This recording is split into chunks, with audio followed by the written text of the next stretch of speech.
Bihar public service commission के द्वारा assistant audit officer mains examination 5 नवंबर से 7 नवंबर के बीच में हेल्ड करवाए गए हैं। आज 6 नवंबर को जनरल स्टडीज सेकेंड पेपर हुआ है। हम लोग सेकेंड पेपर का क्वेश्चन पेपर देखेंगे। सेकेंड पेपर जो जनरल स्टडी होता है वो 300 मार्क्स के होते हैं। ऑलरेडी हम लोग जानते हैं 3 सेक्शन में क्वेश्चन पेपर बटे होते हैं। सेक्शन 1 से 3 क्वेश्चन अटेम्प्ट करने होते हैं, सेक्शन 2 से 3 क्वेश्चन अटेम्प्ट करने होते हैं और सेक्शन 3 से 2 क्वेश्चन अटेम्प्ट करने होते हैं। टोटल हमें 8 क्वेश्चन अटेम्प्ट करने होते हैं। 300 मार्क्स के क्वेश्चन पेपर होते हैं। जनरल स्टडी सेकेंड का जो पहला सेक्शन होता है वो पॉलिटिक्स से रिलेटेड होता है क्वेश्चन। इस क्वेश्चन पेपर को देखने के बाद हमें ये लग रहा है कि थोड़ा सा जो है वो सेकंड पेपर में बीपीएससी आप देखेंगे क्वेश्चन को कि किस तरह से चेंज कर रहा है। जैसे फर्स्ट क्वेश्चन इंडियन फेडरलिज्म पर है, लेकिन इसको किस तरह से पूछा गया है इसको देखते हैं। Examine the working of Indian federalism and discuss its major tensions areas with a special reference to कोविड-19 पैंडेमिक पीरियड। कोविड-19 महामारी के समय के विशेष संदर्भ में भारतीय संघवाद की कार्यप्रणाली का परीक्षण कीजिए तथा इसके प्रमुख तनाव क्षेत्रों का वर्णन कीजिए। केवल इंडियन फेडरलिज्म पर ओपन क्वेश्चन नहीं दिया गया है, कोविड-19 को इससे जोड़ते हुए कि मेजर जो टेंशंस हैं एरियाज वो क्या क्या हो सकते हैं इंडियन फेडरलिज्म में, उस पर इस पे ये आंसर मांगा गया है। तो ये काफ़ी इंपॉर्टेंट है। जो भी कैंडिडेट 67th मेंस एग्जामिनेशन लिखने जा रहे हैं उनके लिए ऑडिटर और ये जो AAO एग्जामिनेशन अभी मेंस की हो रही हैं, इनके जो ये क्वेश्चन पेपर हैं जनरल स्टडीज़ के, अभी सीडीपीओ का भी होने वाला एग्जाम है मेंस, तो उसके लिए भी काफ़ी इंपॉर्टेंस होगा और देखना होगा कि सीडीपीओ में किस तरह से क्वेश्चन पूछते हैं BPSC. Question number second, explain the provisions mentioned in the Constitution of India for independence of judiciary. Has this independence decreased in the last decade? Give sufficient supporting arguments to your answer. न्यायपालिका की स्वतंत्रता के लिए भारत के संविधान में उल्लेखित प्रावधानों को स्पष्ट कीजिए। क्या पिछले एक दशक में इस स्वतंत्रता में कमी आई है? अपने उत्तर के समर्थन में पर्याप्त तर्क दीजिए। काफ़ी क्रिटिकल टाइप का क्वेश्चन है। हम ये नहीं कह सकते हैं कि जो हमारी जुडिशियरी है उसमें उसके काम करने की प्रोसेस में कुछ कमी आई है। हाँ, थोड़ा बहुत दिखा सकते हैं, लेकिन हम 100% नहीं दिखा सकते हैं। तो इस तरह के क्वेश्चंस काफ़ी मतलब कि डिफिकल्ट होते हैं। इसको देखना होगा कि क्या इसे अटेम्प्ट करें या क्वेश्चन नंबर 3 के लिए जाएं, क्योंकि यहाँ पर क्वेश्चन सेक्शन 3 में केवल 4 क्वेश्चन दिए हुए हैं जिसमें से कि 3 क्वेश्चन अटेम्प्ट करने हैं।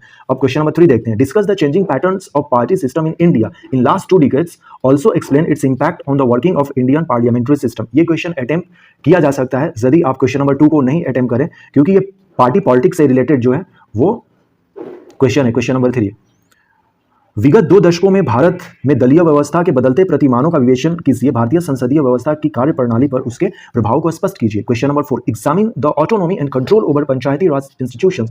What suggestions would you like to give to make them more effective, creative and receptive with special reference to Bihar. Panchayati Raj संस्थाओं में स्वायत्ता एवं नियंत्रण का परीक्षण कीजिए। बिहार के विशेष संदर्भ में इन संस्थाओं को अधिक प्रभावी, सृजनशील एवं ग्रहणशील बनाने के लिए आप क्या सुझाव देंगे। क्वेश्चन नंबर 5 जो है सेक्शन 2 का स्टार्ट होता है। ये जो इकोनॉमिक जियोग्राफी के क्वेश्चंस होते हैं सेक्शन 2 में, देखते हैं कि क्वेश्चन नंबर 1 जो है सेक्शन 2 का क्वेश्चन नंबर 5 क्या है। The phenomena of reserve migration poses various economic challenges in front of Bihar. Direct Bihar के माइग्रेशन से रिलेटेड स्टेटमेंट दे दिया गया है। Discuss in the context of कोविड-19 lockdown reverse migration. Reverse migration की स्थिति ने बिहार के सम्मुख अनेक आर्थिक चुनौतियां प्रस्तुत की। कोविड-19 तालाबंदी से उत्पन्न रिवर्स माइग्रेशन के संदर्भ में समझाइए। काफी इंटरेस्टिंग क्वेश्चन होगा ये, इसे हमें करके हम लोग कर सकते हैं इस क्वेश्चन को। नेक्स्ट क्वेश्चन नंबर 6 जो है इसमें पूछा गया है कि the agriculture sector is critical for India's economic growth and food security.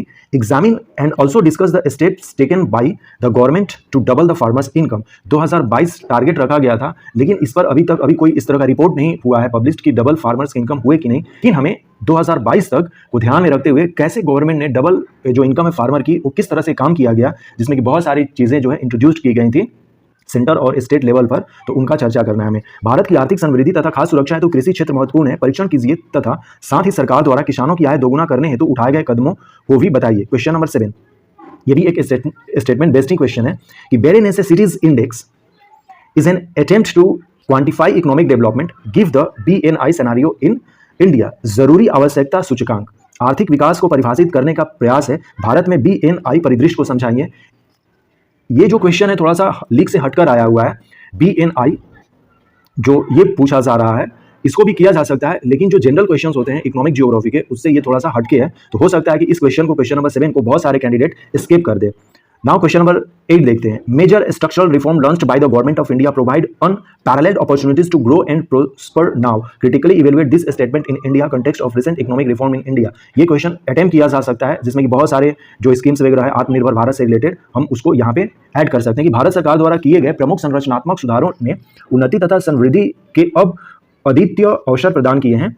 Bharat में हालिया आर्थिक सुधारों के संदर्भ में इस कथन का आलोचनात्मक मूल्यांकन कीजिए। नाउ सेक्शन 3 जो है वो साइंस एंड टेक्नोलॉजी का सेक्शन होता है, तो उसी पर बेस्ड अब हम लोग क्वेश्चंस देखते हैं। यहाँ से 2 क्वेश्चन अटेम्प्ट करने होते हैं, हर एक क्वेश्चन यहाँ पर 36 मार्क्स के होते हैं। Question number 9, discuss the role of technology in the era of कोविड-19 pandemic in context with India in general and Bihar in particular. कोविड-19 सर्वव्यापी महामारी के काल में भारत के व्यापक संदर्भ में एवं बिहार के विशेष संदर्भ में तकनीकी की भूमिका की चर्चा कीजिए। Question number 10, how has Science and technology affected our life and society. Discuss the impact of internet and related tools on communications and related area.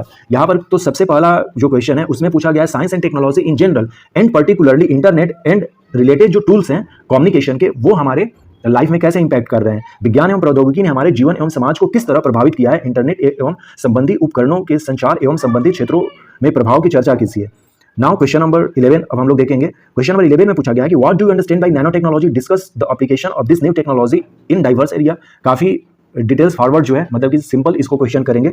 All candidate जो है जो बीपीएससी मेंस देने जा रहे हैं वो नैनो टेक्नोलॉजी बायोटेक्नोलॉजी पर question लगभग करके रखते हैं। तो नैनो टेक्नोलॉजी से रिलेटेड क्वेश्चन पूछा गया है कि आप क्या समझते हैं इस नई तकनीक के विभिन्न क्षेत्रों में प्रयोग की चर्चा कीजिए। तो डिफरेंट टाइप्स के जो फील्ड्स हैं एग्रीकल्चर से लेके अदर हेल्थ में हम सबको इसमें इंक्लूड कर सकते हैं। Question number 12, what are renewable energy sources, discuss the scenario of wind energy and solar energy in India. नवीकरणीय ऊर्जा स्रोत क्या है, भारत में पवन ऊर्जा एवं सौर ऊर्जा के परिदृश्य की चर्चा कीजिए। तो मैक्सिमम जो कैंडिडेट्स होंगे वो क्वेश्चन नंबर 12 और क्वेश्चन नंबर जो 11 है वो अटेम्प्ट किए होंगे। तो ये जनरल स्टडी पेपर सेकेंड जो है AAO एग्जामिनेशन, जिसका एग्जामिनेशन 6 नवंबर 2022 को हुआ है, उसका ये क्वेश्चन पेपर था। So thanks and take care.